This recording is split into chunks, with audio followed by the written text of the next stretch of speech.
We are so excited for the EP to finally be out. I mean, we've got an awesome team at Records Nashville, and we've got an awesome freaking batch of songs that we are very excited to put out into the world for folks to hear. The EP, Ahead of Our Time, is named after the song Ahead of Our Time, and the song Ahead of Our Time is one that we've been playing live all summer, and just seems to have connected with fans so much. It's a little bit different than anything we've released in the past. It's more emotional, a little bit more of a ballad, but it's one where as soon as we show people, like, man, that song is something special. And we're like, you know what, it feels like it's almost too perfect to call the EP that. It just felt so right, because at times we felt a little bit like we're ahead of our time with this batch of songs because we've been sitting on it for so long.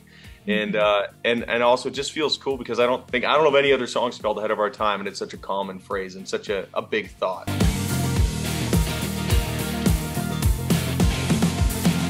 Yeah, it was, I mean, so we've done a couple of projects before, and for this one, because there was a little bit of a gap and we had a little bit of time to think about it, we all had a real chance to like sit with the songs. We had like a batch of 30 we were trying to pick, you know, wind down to figure out which ones were going to be on the EP. And it did kind of come down to it where all of the songs were pretty much unanimous, that we're like, these feel like the ones that best represent like the width of the James Barker band and the depth of the band. We all made a list. We made a list, like Bob said, because it comes down to the point where it's like, okay, we have to lock them in, and we all made our like list of, okay, what are going to be the 6 songs, and we all had with the maybe 1 or 2 different songs mixed in there, but all of our lists were almost exactly the same. And to me, that's like just a sign that we're all kind of in alignment on what we want to sound like and what we do sound like.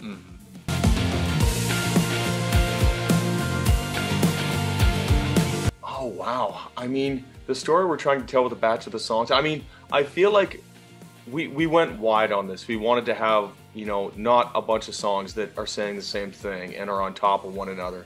And so there definitely is like a story in there for everybody. Like Ahead of Our Time is like the sad, nostalgic kind of, you know, reminiscing song, where Step on His Boots is kind of like, Connor said, cheeky, kind of like, which we as like a band think that's such a unique thing that we get to do as a group, is have songs that are a little bit edgier and a little bit cheekier and have a bit of a wink to them.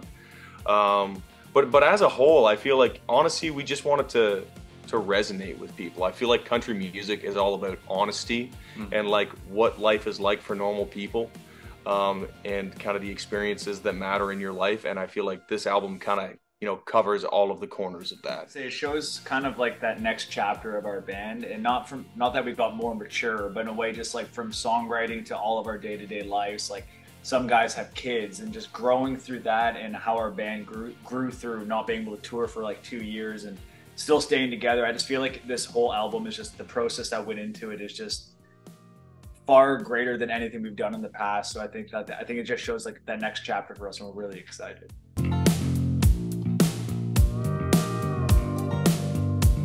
I mean, this next chapter is definitely like the, I don't know, to quote Taylor Swift, the fearless chapter, where we're trying to take on the world. I mean, we've been super fortunate to have some success in Canada, but our goal has always been to blow up all over the world, blow up in America. And this next season is all about that. And I feel like this music, speaking personally, I feel like it's the best music we've ever released, and gives us a really good chance of doing that, because I really think people are going to connect with it.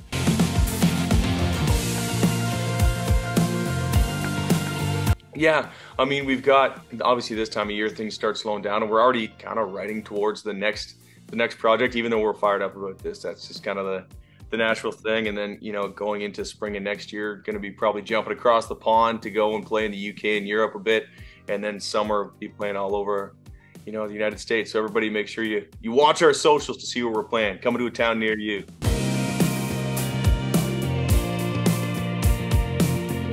Oh wow, I feel like lyrically, I feel like we're always just trying to do that like common person experience. Like that's the cool thing about country, is it's just supposed to be honest. It should be like things that everybody feels, whether it be love or heartbreak or good time or bad time.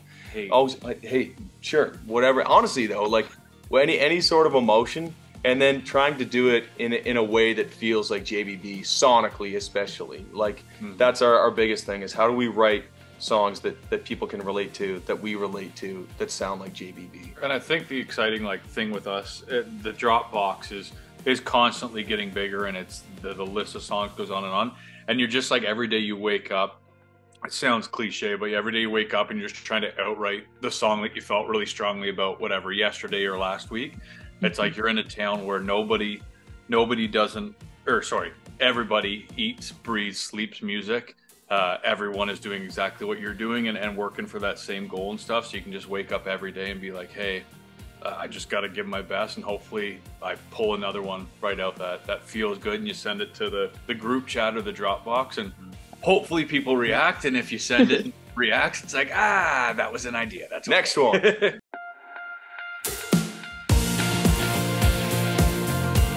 Oh man, there's been so many of them. I mean, that's one thing you don't realize when you get into music, is that you can change people's lives. You don't get into that. You get into it just because you want to do it.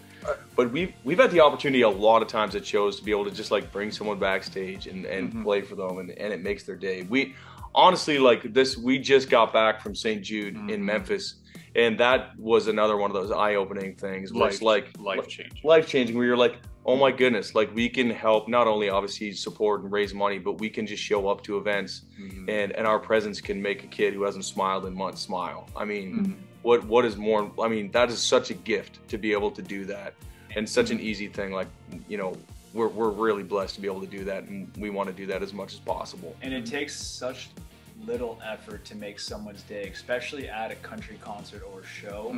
Whether it's walking by a kid and going and giving them a high five, or signing their hat, or anything. It's like, it's those little things that through all the years of touring that you try to never like lose sight of. Just those little moments mean so much. I know we had one it was in Edmonton this year, and a fan, she made us all like friendship bracelets, and we all have them, and then like none of us thinking of like anything more of it. We were just like, oh, you know, we're gonna wear them for the show, and we wore them for the show. And then afterwards, her mom like reached out saying like, you guys are like the only artist to wear her friendship bracelet. You're her favorite band now. She's gonna remember that forever. And you're like, such a simple thing like that, and like that's how you make fans for life. And like, I think just those little moments mean so much to them. And also, like, we're all fans first. I mean, as I feel like most people are in music, we grew up being those kids at concerts, being like, how cool would it be if like so and so did this? And so like, I feel like you remember that. You're like, oh man, I wish that so and so had taken 2 seconds to say hi to me at the show. You remember that? Like, why wouldn't you make someone's freaking day? We were making Derek's friendship bracelets back in Also at that show, James fist pumped a baby, and they got it on video. So maybe like years down the road, that'll be like the catalyst to that. Maybe that baby. He had a good hit too. Yeah.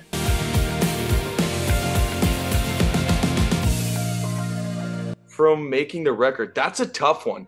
I feel like maybe like with the song selection process would be cool. And that actually is kind of a neat one, is that Connor would be the first to say that I wasn't actually like a huge fan of the song Ahead of Our Time when I first sent over the demo. It was Connor and Bobby loved that song. And I was like, I don't know if this is it. I don't know if this is JBB. And we sat down with our producer Todd, and he's like, was like, but it could be this. And like, cause it was pretty stripped down when we first got it. And he's like, it could be this like epic, like kind of rock ballad type thing. And it took to sell that, but that was not like the front runner for me and originally. Then we secretly got lawyers and got James lobby. And then we took it back. This is actually the announcement.